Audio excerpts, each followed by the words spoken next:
sort of a similar script to the last two road wins. What was maybe the signature thing that got you guys through this one?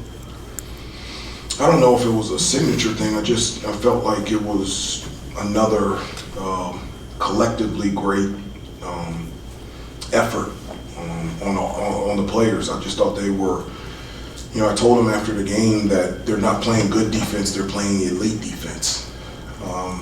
Just taking the challenge of winning their individual one-on-one matchups, staying on script in terms of what we've talked about in preparation for each game, boxing out and rebound. This is the fourth straight game that we've out-rebounded an opponent. We've identified what allows us to be really good in rebounding and defending. And then in the offensive end, I think in the second half, we played offense at our pace. One of the things is, NC State is so good defensively and they pressure you. One of the things I just kept repeating to them, don't let their pressure, don't let their defense dictate and decide how we play on the offensive end. I felt like in the first half, they sped us up. In the second half, I felt like we were playing at our pace and we were able to shoot better, get to the penalty, and make enough free throws and be able to extend the lead. Hubert, what were you guys able to do to DJ Horn and Burns in the second half to really frustrate them? Those are two talented scorers, and they were almost silent in the second half. Well, they're one of the better players in the country. I don't know how you defend DJ Burns. I mean, he's just so gifted, and it's just a dilemma every time down the floor. Do you guard him one-on-one or do you double team? He's such a gifted passer, and so you try to mix things up, not give him a steady diet, so he knows that he's going to pass out of the double team, or he knows that nobody is coming. And so that's one of the things that we did, was just throw different combinations, different things. And I think the guards, one of the things that we talked about is, giving Horn the same type of attention that we had on Henson in Pittsburgh and Gerard on Clemson. He's at that level, and I felt like our guards really did a good job climbing into him and making each one of his shots difficult as well. Hubert, last year you guys won 4 road games the entire season. The last week you've won 3, all by double digits. What do you attribute that difference? Guys, I just don't think about previous years. I just specifically focus on this season.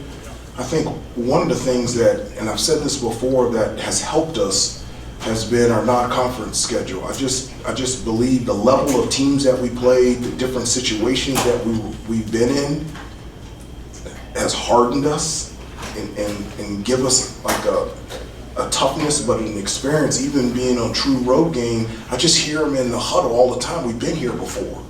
We were here before against UConn. We were here before against Connecticut. We were here before against Tennessee. We were here, and our guys are just gaining strength from being in those situations. And I just really feel like the experience in the early season has given us confidence to be able to step in environments like this and be able to execute on both ends. Hubert, Your last 3 opponents are combined 8 of 68 from three-point range. What are you guys doing to force that kind of shooting? Well, I don't know forcing that kind of shooting. I just, one of the things that we do is, as I said before, I talked to the team about, it was before we played Oklahoma, and I said, we haven't committed. We made a full commitment, and there's no half commitment. There's either you're either committed or not. And I said, we haven't committed to us being the best defensive team that we can become, or the best rebounding team. And I said, for us to have success, like, that commitment has to come. And from that time from Oklahoma, it really has. And it doesn't guarantee that we'll win or come out on the winning side, but it does guarantee that it keeps us in games. And we're contesting shots. We're staying with shooters. We're getting through screens. We're making it difficult for shooters to come off, and we're rebounding and boxing out and rebounding and keeping them out of the paint.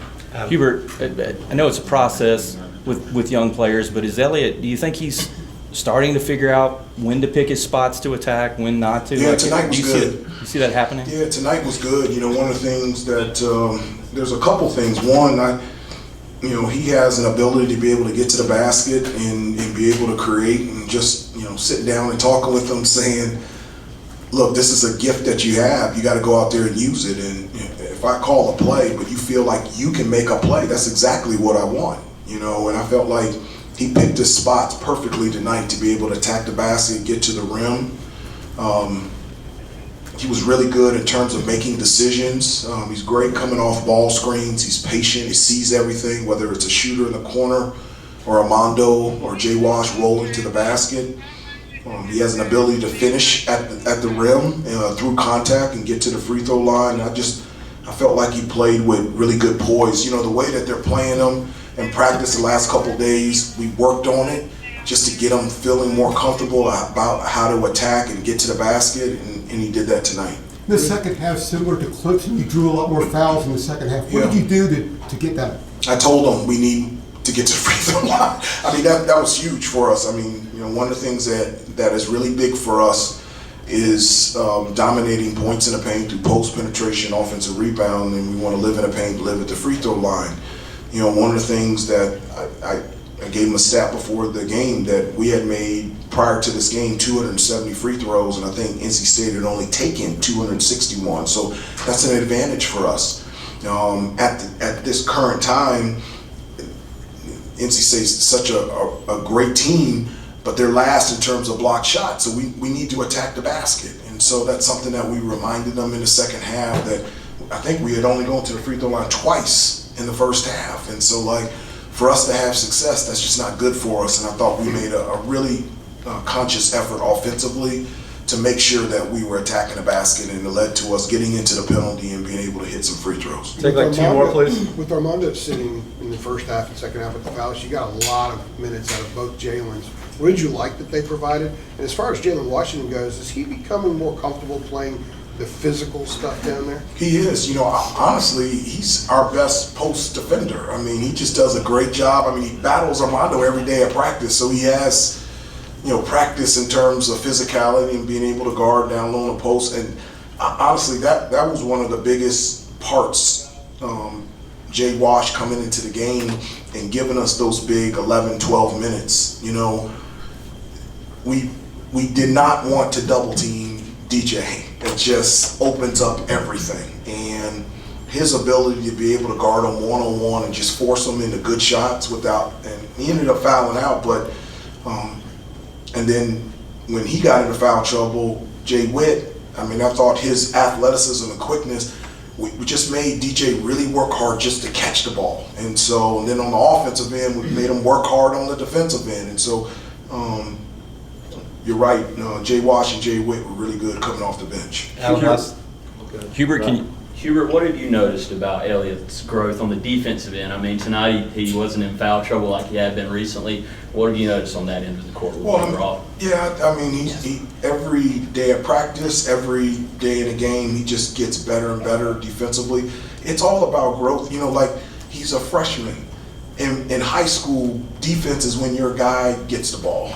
You can't do that at this level. You have to play defense before you play defense. You have to be in a position to see man and ball. You got to talk in defense. I remember in high school, I didn't talk in defense. I didn't know what help side was. I didn't know different ball screen coverages. And I come to Carolina, I'm like, what are you talking about, Coach Smith? And it was an adjustment for me. So the thing that I'm happy about is his understanding and his growth of how important defense is.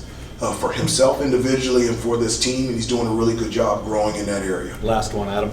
Can you almost feel the burst I can't say it right, burst from Seth? It seems like there's always a burst coming with him. Can you feel those coming from him now, the way he's played the last couple games? Yeah, I thought, in the second half, the whole game, but the second half, being able to pitch the ball ahead to him and him to being able to attack, I just told him, it's so funny. If I was that athletic, I just jump and try to dunk everything. That's what I tell him. I was like, I don't care if you miss it, just go and just try to dunk it. And the early offense that he provided, especially in the second half for us, was huge. Because NC State's a really good defensive team, but if you can get them before their defense gets set, that's good news for us and bad news for them. And being able to pitch the ball to an athletic Seth and him to be able to make plays and be strong with the basketball, that was really huge for us. I don't think anybody asked him about Ingram, 19 rebounds. Did anybody not? I was gonna ask that Can you question. just talk about Ingram's 19 rebounds, please? No, it was, I mean, Harrison, I don't know what else to say about him. He's just a complete player in terms of just giving you everything that you want in a player. Offensively in the first half, I felt like he had his way in the post. That gave us an option to be able to score when we really didn't have any points in the paint. And then we always talk about it. This is not an Armando Bacot rebounding game. It's a UNC basketball rebounding game. And for him to get 19 rebounds, that's just off the chart. But if you want to, you can tease him. He could have had a double-double, but he missed 2 free throws and gives everybody a Chick-fil-A sandwich. So, did that include us too, a Chick-fil-A sandwich? If you go to the store, are you going to order the Chick-fil-A? Coach Keats is ready, so we'll leave on that note. Thanks, Coach. See you guys later. Thank you, Hubert.